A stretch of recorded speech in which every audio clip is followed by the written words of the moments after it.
My name's not important, but the place where this all went down sure as hell is. Imagine a small-town mom-and-pop grocery store, tucked between old brick buildings and generations of love. The kind of place where the owners still remember your grandma's favorite muffins, where smiles are real, not corporate training program bullshit.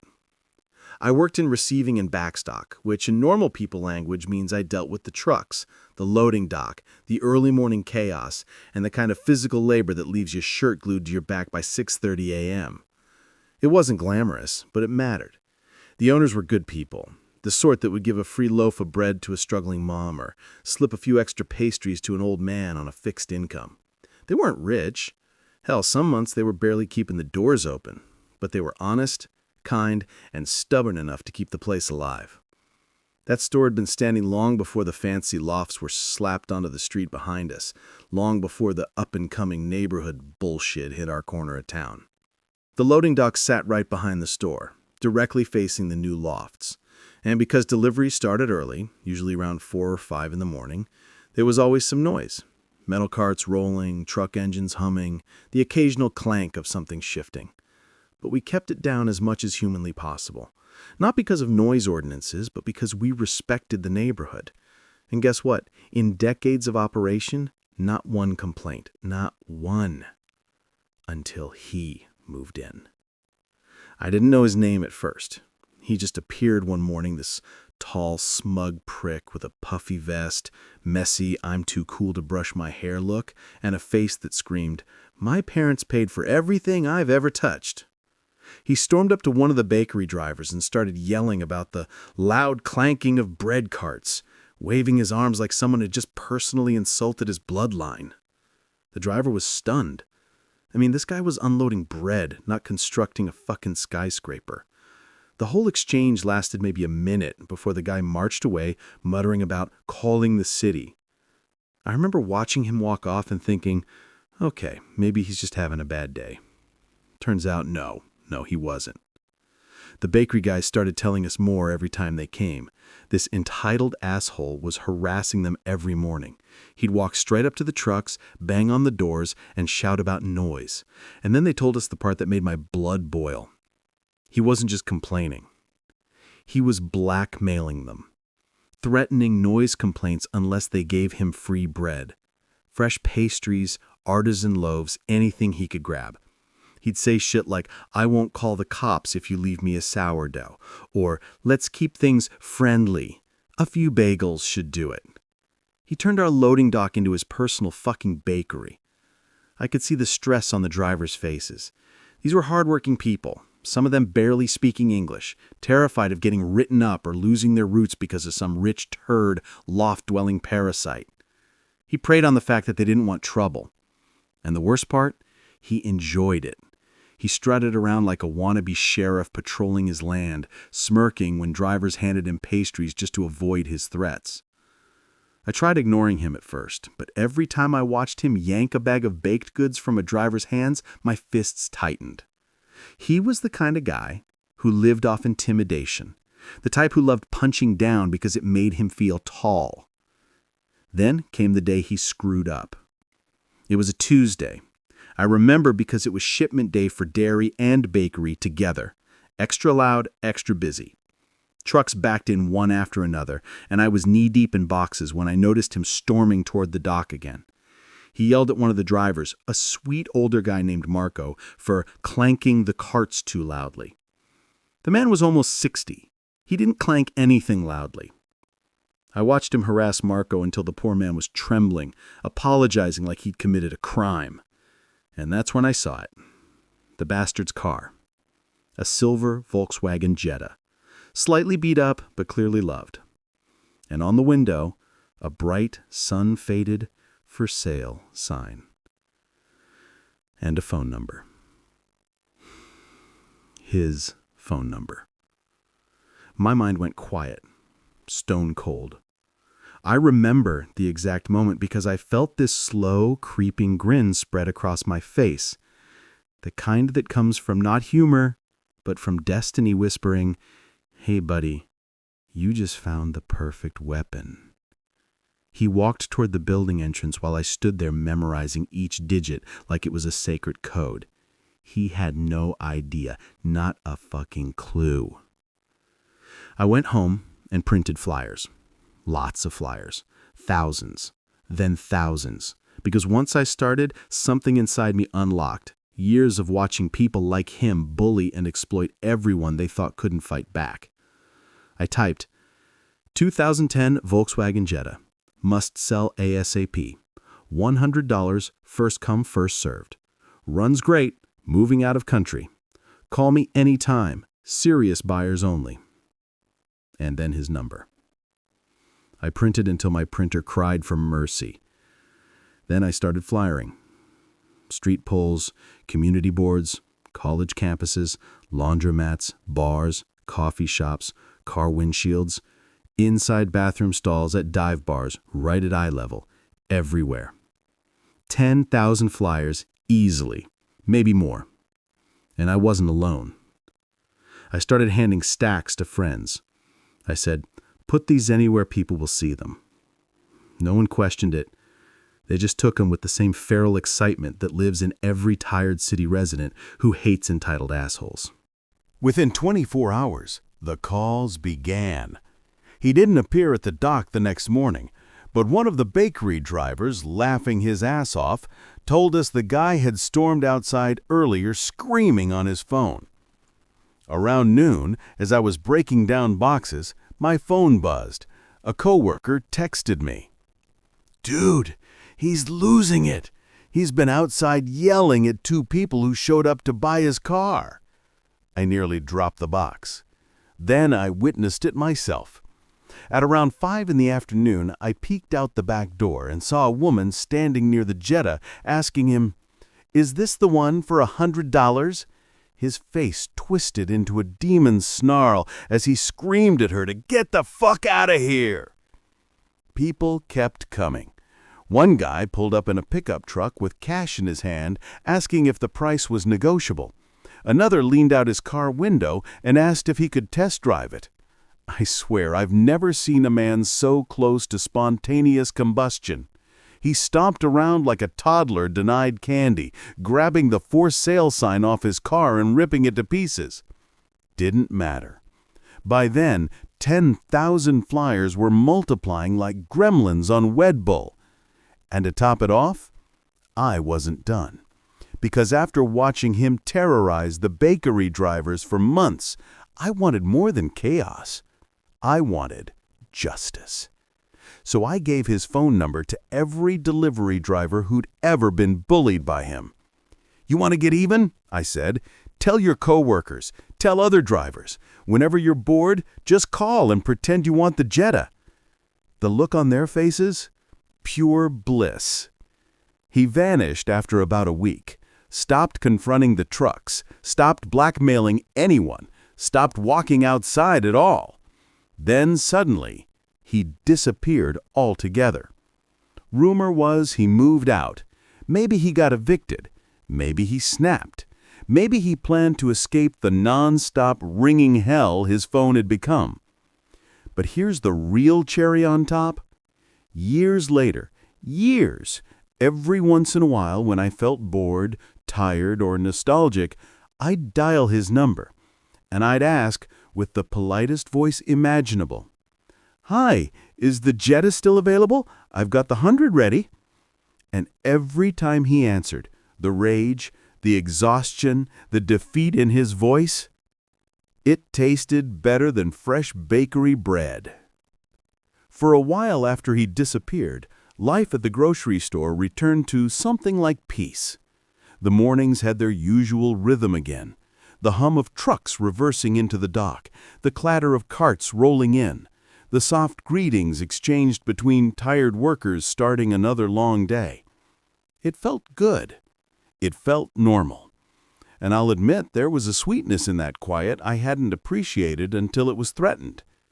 But even as everything fell back into place, the shadow of that asshole lingered at the edge of my mind like a bruise you poke occasionally just to confirm it's there. I'd think about him randomly, while stacking canned tomatoes, while sorting the produce deliveries, or while listening to the bakery drivers joke about how peaceful things had become without the loft goblin, as they'd named him. And every time someone mentioned him, I felt that quiet little spark of satisfaction warm me from the inside. It wasn't cruelty. It wasn't malice. It was justice.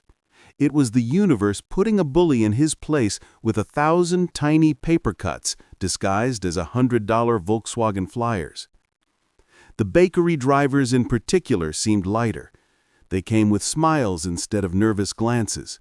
They didn't hesitate each time they rolled carts off their trucks. The laughter was back, not forced, not uncomfortable, real, free.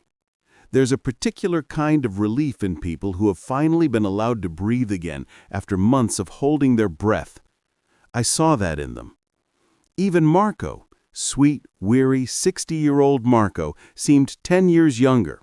He brought me a cinnamon roll one morning as a thank you, though he didn't know he was thanking me specifically. He just said, "Things feel better now," and patted my arm. That one simple sentence made every late-night flyer run worth it. But as the weeks passed, the story didn't quite end there. One morning, maybe a month after he vanished, I saw a familiar car turning into the alley. A new bakery driver I hadn't met yet. Young guy, maybe in his early 20s, tattoos snaking up his arms, and a half-asleep expression. When he stepped out, he stretched, cracked his neck, and then rummaged through the passenger seat before walking toward the dock. He introduced himself, name was Dante, and then handed me a small box of pastries with a grin. "Old crew told me to give this to the guy who fixed the problem." I blinked. The problem? He smirked, leaning on the metal cart like he was settling in for a good story. "You know, the prick who used to shake down drivers for bread? They said someone put his number on flyers all over the city. Said he got hundreds of calls every day. Thought he was selling his car or some shit." I did my best to hide my smile. "Oh, wild." He laughed. "Wild? Dude, they said he was out there screaming at people, like foam at the mouth insane. Then one morning, he packed up and left. Just gone. The old guy said it was the best thing that ever happened to this route." He shook his head, amused. "Honestly, whoever pulled that off deserves a medal." I just shrugged. Guess sometimes karma's got good aim. He chuckled, rolled his cart inside, and that was that. For him at least. But it reminded me of something important. Revenge isn't just for you.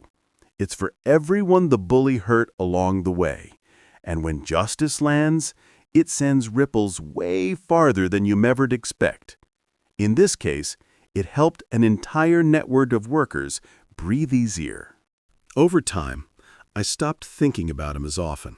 Life settled into familiar grooves, early mornings, heavy lifting, the smell of bread and coffee drifting from the bakery area, and the sun rising over the alleyway just as we wrapped the first round of deliveries.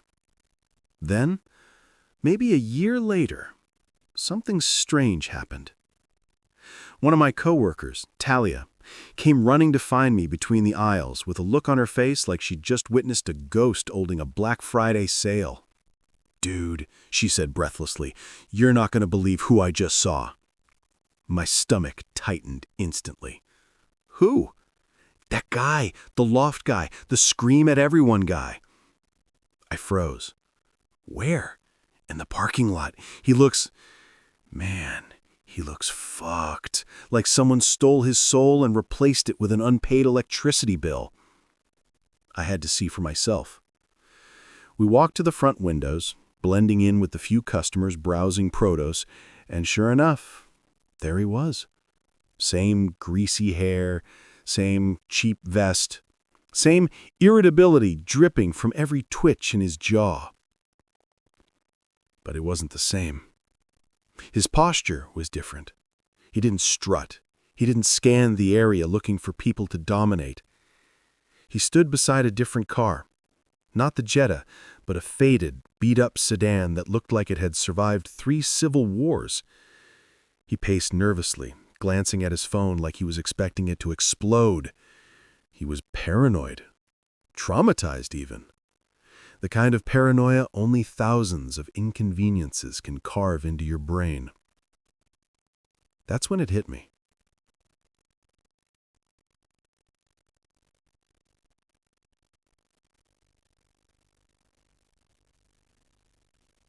One cold morning, months later, as I was breaking down cardboard in the back, Marco approached me with a steaming paper cup of coffee. He had a gentle smile, the kind that made you feel like the world wasn't as cruel as it seemed. "You know," he said, leaning against the wall, "things have been peaceful, really peaceful." I nodded. "Yeah, no noise complaints lately." He let out a soft chuckle. "No demands for sourdough either." The two of us laughed, but there was something else in his eyes, something thoughtful. "You ever think about him?" Marco asked. I shrugged. "Sometimes. Not much."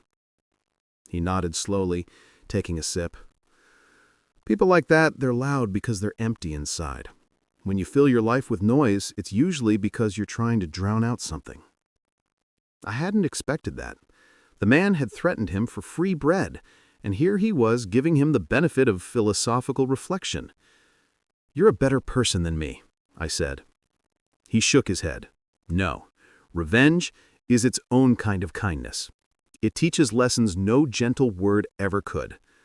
I stared at him, stunned. But he wasn't wrong. Revenge isn't the opposite of justice. Sometimes it's justice wrapped in a sharp edge, delivered with a slap instead of a speech.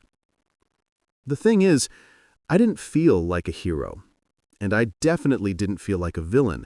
I felt like someone who did what anyone with a spine and a community behind them would do: protect the people who deserved better. Months turned into a year. The store changed in subtle ways. Some new owners moved into the lofts, quieter people, people who smiled when they walked by, people who bought croissants from the bakery instead of extorting them. The alley felt warmer somehow, less tense, less charged with potential conflict. The air didn't carry that silent dread anymore, that fear of another confrontation. Every so often, I'd pass a pole or a wall where a faded corner of a flyer still clung desperately, bleached by sun and rain. Just a fragment, maybe the edge of the number or the corner of the car photo, or a smudged $100 anytime. Every time I spotted one, I couldn't help but smile. It felt like seeing the remnants of a victorious battle. Life moved forward. Then, maybe 2 years after the whole thing, something unexpected arrived at the store. A letter. Not a bill, not a catalog, not some discounted pizza coupon. A plain white envelope. No return address, no markings. It was addressed to me by name. That alone made my heart do a weird little jump. I tore it open carefully, half expecting it to be some weird advertisement, but inside was a piece of paper folded neatly, and on it, handwriting that looked like someone had rewritten the same line over and over until they finally settled on a version that looked acceptable. It said, "I hope you know I'm not that person anymore." No signature, no explanation, nothing else. Just one line. I read it 5 times. Each time the meaning shifted slightly. Part of me thought it might be someone else entirely, but deep down I knew. The handwriting had a frantic, cramped look, the same energy from that phone call, but more controlled, more intentional. He didn't say sorry. He didn't ask for forgiveness. He didn't even address the past directly. But those 8 words were an entire confession. For a moment, I didn't know what I felt. Not satisfaction, not anger, something else. Something quieter. A strange sense of finality. A door closing. The universe had bowed its head and whispered, "You finish this." I slipped the letter back into the envelope and tucked it in my apron pocket. All day, I kept touching it. Not holding it, just brushing my fingers against it like it was a stone in my pocket, grounding me to the moment. Later that night, sitting on my apartment floor with a cold beer, I pulled the envelope out again and stared at the handwriting. The letter felt almost unnecessary. I didn't need it. I wasn't waiting for redemption or a moment of guilt from him. But the fact that he sent it, the fact that he thought about it long enough to write it, long enough to walk to a mailbox and drop it in, meant something deeper had happened. Something I didn't expect. Revenge hadn't broken him. It had transformed him. Not into a good person, necessarily, not into someone I'd trust or like or ever want to talk to, but someone who understood consequences. Someone who had sat with the weight of his own actions long enough to change direction. Nobody ever says this part out loud when they talk about revenge, but sometimes the person you hit hardest is the one who needed it most. Still, the story wasn't done. Not completely. Because life has this funny way of reminding you that people are complicated, that time keeps moving, and that even the best revenge stories have unexpected epilogues. One autumn day, the air crisp and the leaves blowing across the alley in orange swirls, I was guiding a delivery truck into the dock. A car pulled into the alley behind us. I didn't pay attention at first, but then something about the shape, the faded color, the scrape on the bumper, it tugged at my memory. It was the same beat-up sedan he'd been driving the day we saw him months ago. My stomach tightened. I turned, and there he was, stepping out slowly. He didn't look around like he used to. No arrogant, puffed-up stance, no hands on his hips, no scowl scanning for someone to intimidate. He looked older, not in age, in humility. He walked up to me cautiously, like approaching a wild animal. His hands were visible, palms slightly forward, as if signaling peace. "Hey," he said softly. I didn't respond. I waited. He swallowed hard. "I'm not here to bother anyone. I just wanted to say something. In person." I crossed my arms and leaned against the truck, waiting. He took a shaky breath. "I shouldn't have treated those drivers like that, or you guys. I was going through some shit. Doesn't excuse anything, I know. But I thought I was entitled to everything because I was stupid." I kept my expression unreadable. "But you," he continued, "you taught me something I needed to learn. And I just wanted to say, thanks." "Hey, thanks for what?" "For waking me up." There it was. Plain, honest, unequal to the pain he caused, but real nonetheless.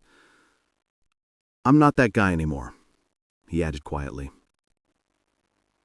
Silence hovered between us like fog. The distant rumble of a truck engine, the metallic clatter of a cart, the soft whistle of the wind slipping down the alley, it all filled the moment with this bizarre sense of stillness.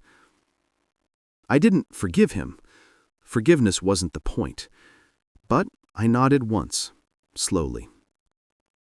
He nodded back, almost relieved, then turned and walked to his car. No dramatic exit, no attempted conversation, no self-justification. Just the man leaving behind the last ghost of who he used to be.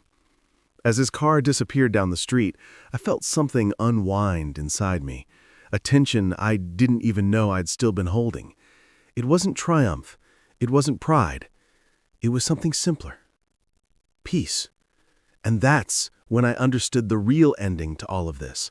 Not the flyers, not the phone calls, not the chaos or the confrontation.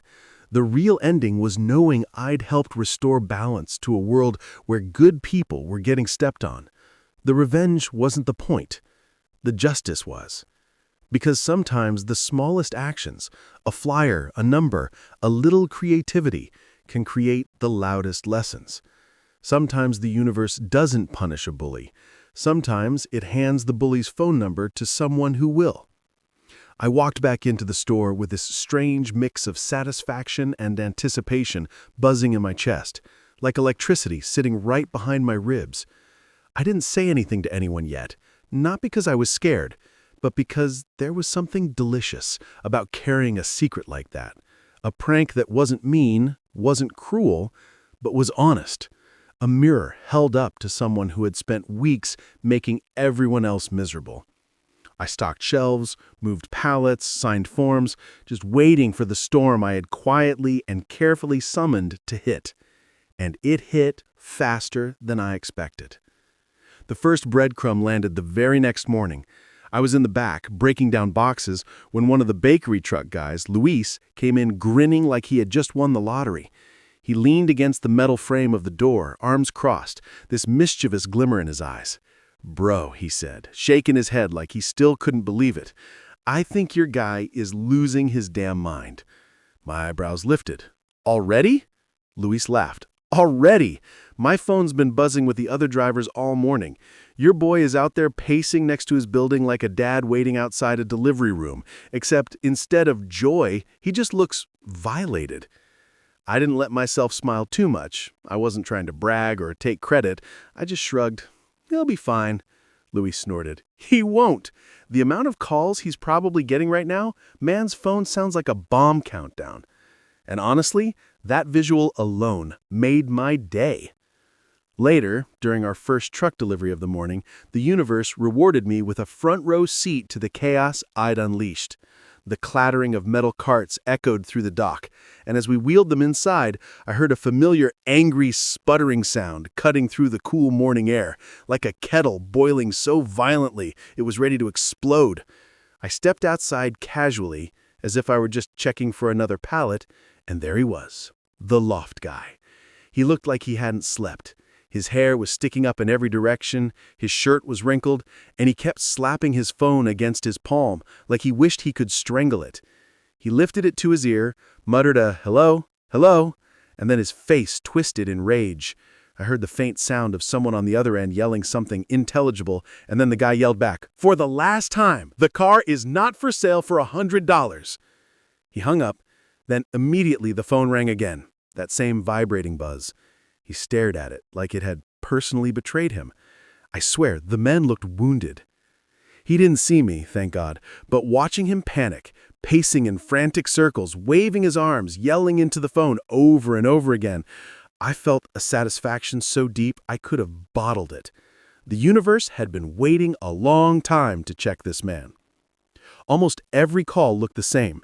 He'd answer, bark no, then try to argue with whoever was on the other end, explaining that they'd been pranked, that his car wasn't for sale, that he didn't appreciate the harassment, but the callers weren't backing down.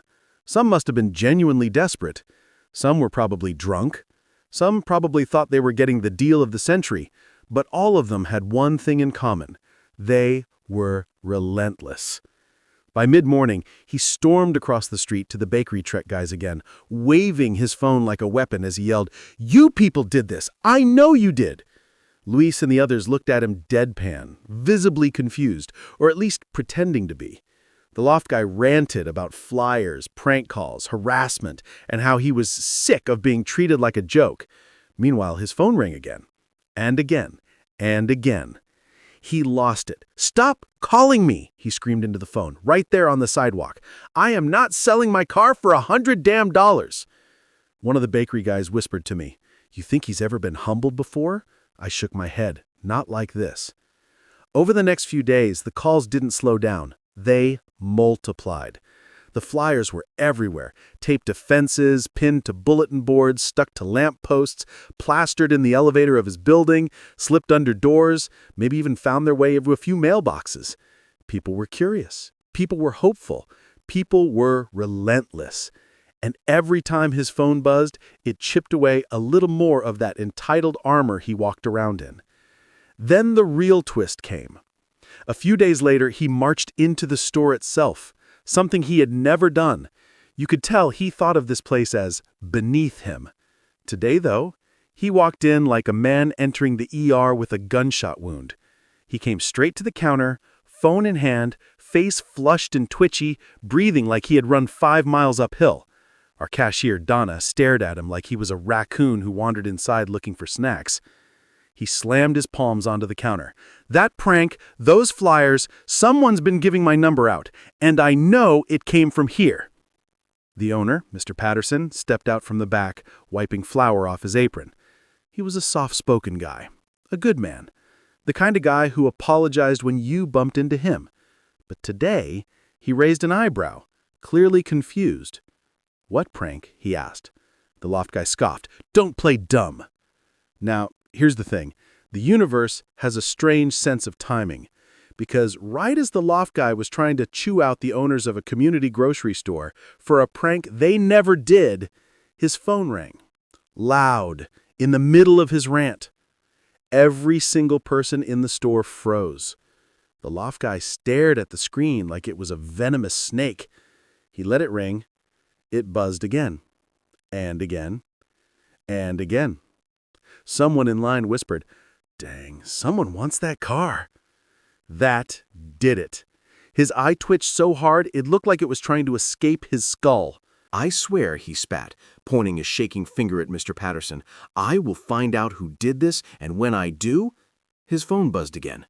And this time, Mr. Patterson walked closer and said in the calmest voice imaginable, "Sir, maybe you should turn your phone off?"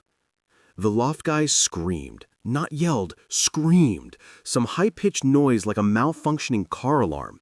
Then he stormed out of the store, phone ringing the whole way out like a tiny hellish soundtrack following him. The bakery truck crew got an even better show. Apparently, the man spent the afternoon outside yelling at drivers, threatening to call the police, demanding the city find someone, anyone, for harassment, despite the fact that technically nothing illegal was happening to him. His number was on a public flyer for a public sale of a public car. His own car, his sticker, his problem. It was poetic. But the best part? The bakery drivers decided to get involved. They weren't petty or vengeful people, but they were done being bullied, and if karma was on the menu, they were more than happy to serve it. Soon, every morning delivery included a small chorus of anonymous calls to his phone. Nothing threatening, nothing cruel, just, "Hi, is the Jetta still available? Is it really only 100? Can I come look at it right now?"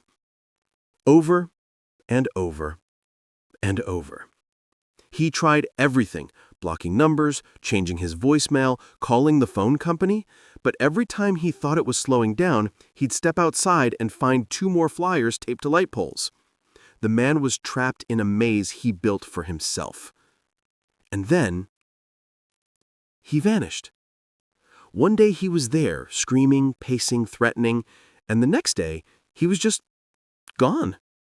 Empty parking space, quiet mornings again, no more yelling across the street, no more storming at delivery drivers. It was like the city itself finally rejected him and spit him out somewhere else. I didn't miss him, but I wasn't done with him either.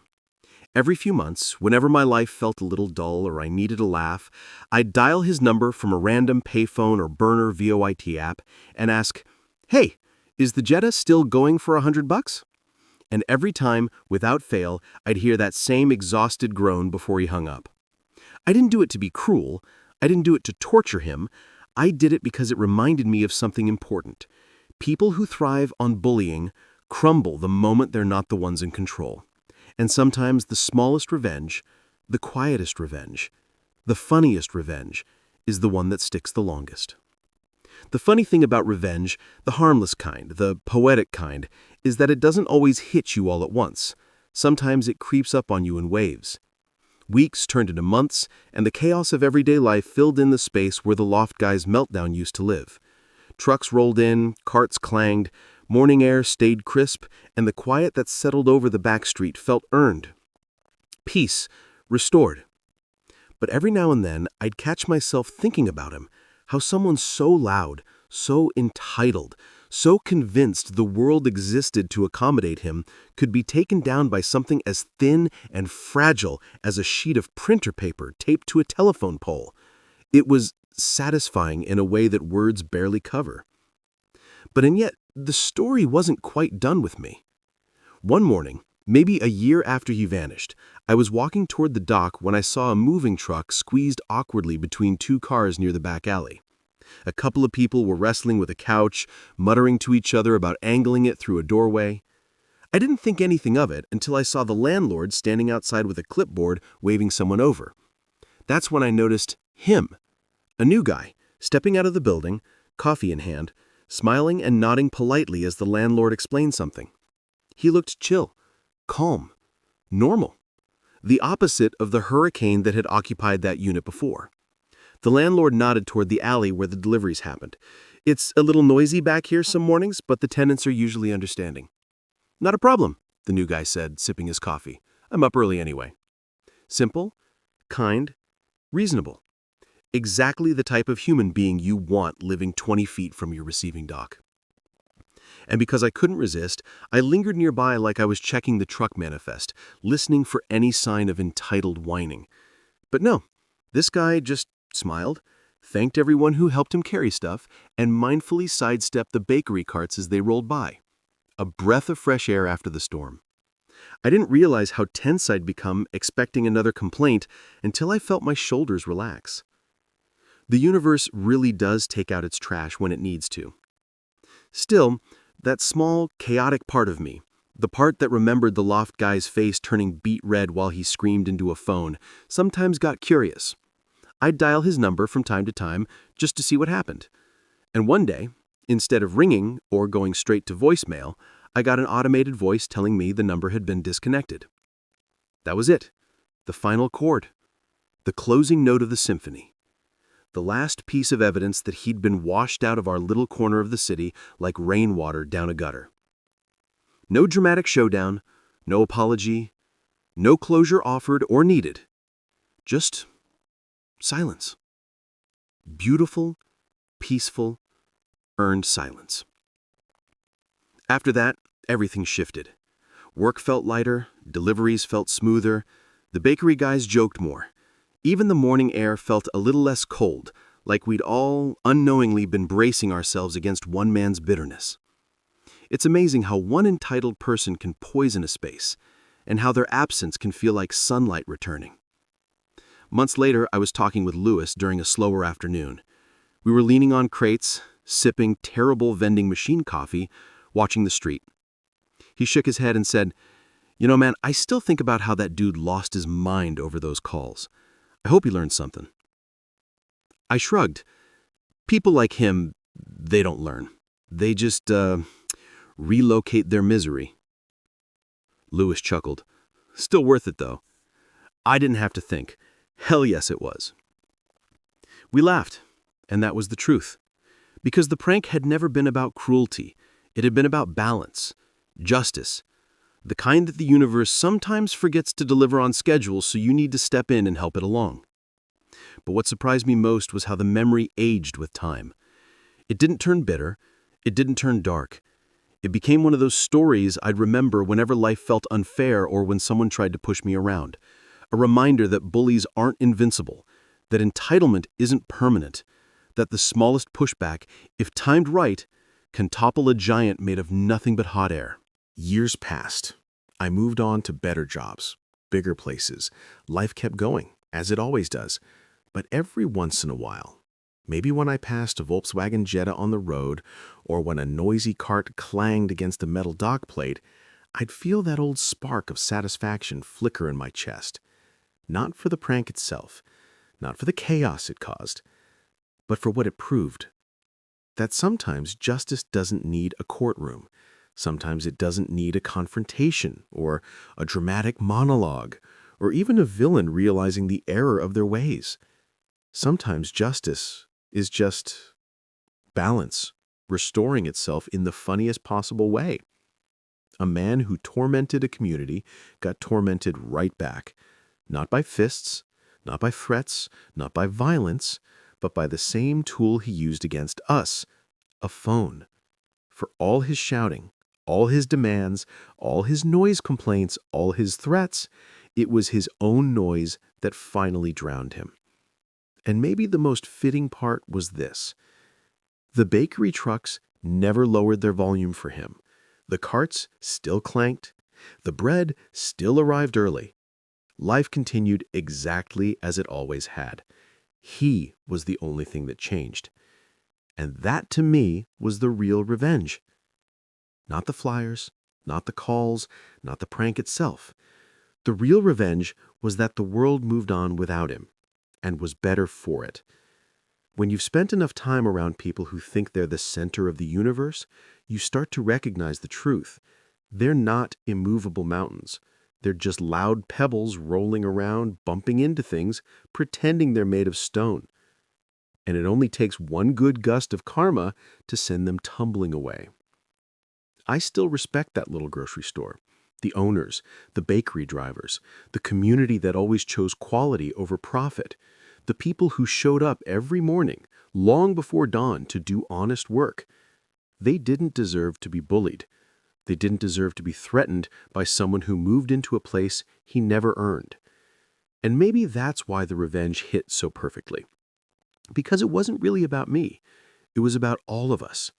People who wake up early, people who work hard, people who don't make noise unless they have to, people who don't ask for special treatment, people who respect the space they live in. This revenge wasn't petty. It was community service. And even though years have passed and that street looks different now with new buildings, new tenants, new faces, I still think about that man sometimes. Not with anger, not even with satisfaction, but with a kind of amused curiosity. Where did he go? Did he move somewhere quieter? Did he annoy a different neighborhood? Did he ever try to sell the Jetta again without having a meltdown? I'll never know. And honestly, I don't need to. Because the last time I ever dialed that old disconnected number, I hung up with a smile. Some people teach you patience, some people teach you compassion, and some people teach you creativity. He taught me all three. And even now, if I'm walking down a street and I see a for sale sign on a car with a phone number printed a little too clearly, I'll feel that mischievous spark again. Not because I'd do it again, but because I remember how good justice felt the first time. And because deep down, I know that somewhere, somehow, the universe is still handing out flyers of its own, reminding people just like him that the world doesn't revolve around them. Sometimes it revolves right back into them.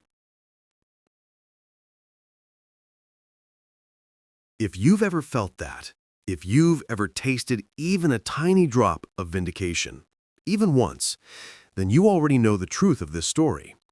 Karma doesn't need a schedule. It just needs an opening. And when it finds one, it moves fast. And hey, if you ever want to see karma move again, in all its chaotic, petty, perfectly timed glory, then stick around. These stories aren't rare. They're everywhere. Hidden in grocery stores, in small towns, in apartments with thin walls, in break rooms, in parking lots, and family gatherings. The world is full of little moments where justice finds its way home. So if you're the kind of person who enjoys that journey, who loves seeing arrogance collapse under its own weight, who likes watching ordinary people come out on top, who knows that the best revenge stories are the ones where no one gets hurt, but someone definitely gets humbled, then you belong here.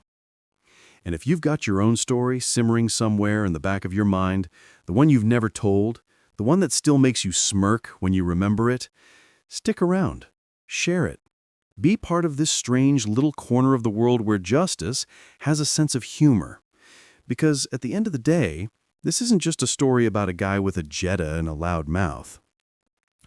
It's a story about people like us, people who've been pushed, people who pushed back, people who learned that the world might be unfair, but sometimes, if you're clever enough, you can make it fair again. And the best part?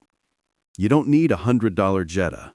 Just timing, a little creativity, and the courage to say, quietly or loudly, not today. And maybe, just maybe, the universe will be listening.